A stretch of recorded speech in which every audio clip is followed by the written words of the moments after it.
Ever wonder how you might take use of the energy that the sun provides? How are all the other living things and inanimate objects on Earth related to you? The response is straightforward: you are a component of an ecosystem.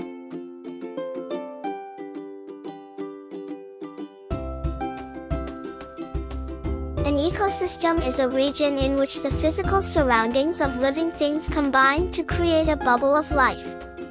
The components of an ecosystem are both biotic and abiotic. The living elements of an ecosystem, such as plants and animals, are known as biotic factors. Another way to think of the biotic components is as producers, consumers, and decomposers. Abiotic variables, on the other hand, are the non-living elements of an ecosystem, including minerals, soil, water, sunshine, and temperature. Each of these elements depends on the others. The kind of plants that grow depends on the soil, temperature, water, and nutrient availability of an ecosystem.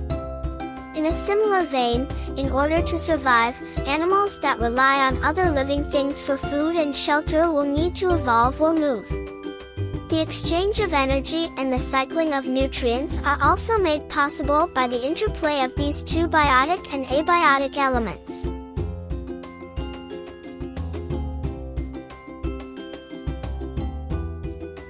The sun is the ultimate energy source. Different sorts of creatures are created via the transfer and transformation of this radiant energy.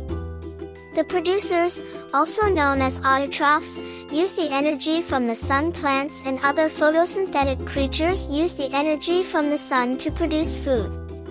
Thus, trophic level 1 is home to autotrophs. These are the most energetic creatures.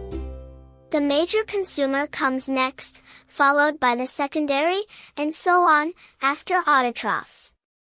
The quantity of energy an organism obtains reduces as its trophic level rises. A food chain is created by the transfer of organic materials and energy to several species.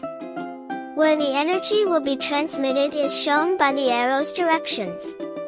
Producers are at trophic level 1, as they represent the beginning of the food chain. Trophic levels 2 and 3 correspond to primary and secondary consumers, respectively. A portion of the energy is lost as heat during the transmission of energy from one trophic level to another. 10% of energy is passed to the organism at the next trophic level, with the remaining 90% being lost as heat. Assume that the food chain's producer has 100,000 kilocalories. What is the amount of energy that the producer will give to the main consumer? It's accurate if you said 10,000 kilocalories in your response. 10,000 kilocalories will result from multiplying 100,000 kilocalories by 0.10, as only 10% of the energy will be transmitted to the primary consumer. Now, using the food chain as a guide, estimate how much energy each consumer will obtain by feeding on other creatures.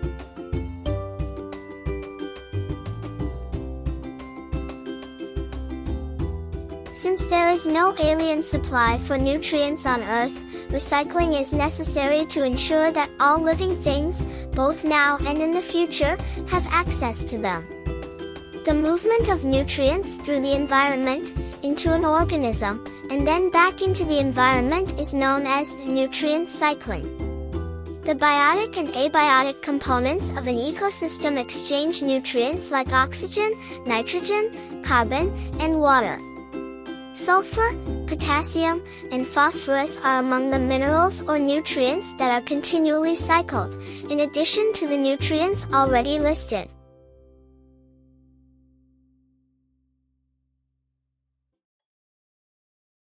There are two types of ecosystems, aquatic and terrestrial. Any ecosystem found in a body of water is considered aquatic. Two extra categories may be made out of this: freshwater and marine.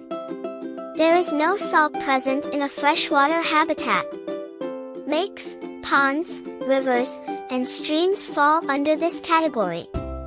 In contrast to freshwater environments, marine ecosystems consist of seas and oceans and include a significant quantity of salt.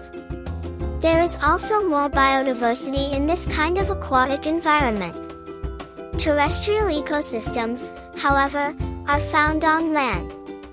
Depending on climate conditions, terrestrial ecosystems are categorized depending on their geographical zones.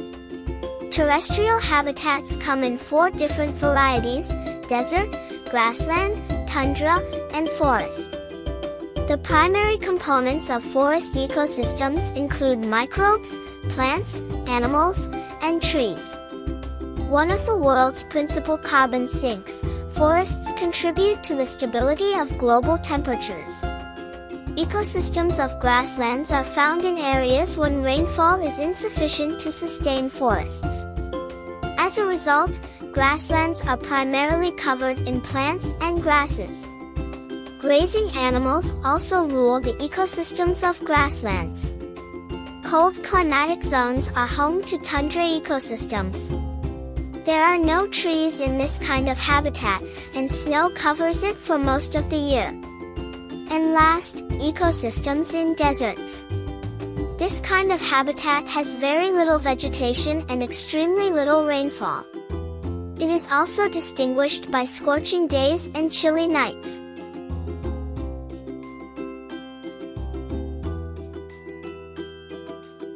The ecology has coexisted with humans. The living and non-living materials present in all kinds of ecosystems have greatly helped humanity.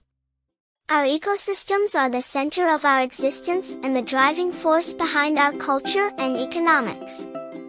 For instance, bison may be found in North America's Great Plains. As a result, this grazing mammal rose to prominence in this area as a biotic component. The Great Plains people utilized its skin for clothing and shelter, its flesh for nourishment, and its horn for tools.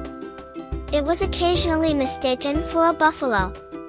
Despite these enormous contributions, farmlands replaced the ecosystem that allowed bison to flourish, survive, and procreate. This phenomenon is found in many ecosystems worldwide, not only the Great Plains. The Amazon rivers surrounding tropical rainforest ecosystems go through something similar. In this area, ecosystems are being destroyed to create room for industry, homes, and farms. These events are detrimental to humans as well as the ecology and all of its elements. It is important to keep in mind that since we are a part of the environment, damaging it also harms us. The loss of biodiversity caused by clearing these ecosystems has an impact on us by reducing the number of natural resources we require. New illnesses might emerge as a result of this decline in biodiversity. The loss of ecosystems and the diversity of species they support is another factor contributing to the current climate change. Despite this, there is still something we can do to stop ecosystems and all of the biotic and abiotic components that support them from disappearing. Ecosystems have time to heal. Evaluating our way of life and striving for sustainability can allow us to fully utilize the resources the environment provides for ourselves and future generations. Don't forget to like, share, and subscribe to our channel for more educational content. Let's make learning an exciting adventure together.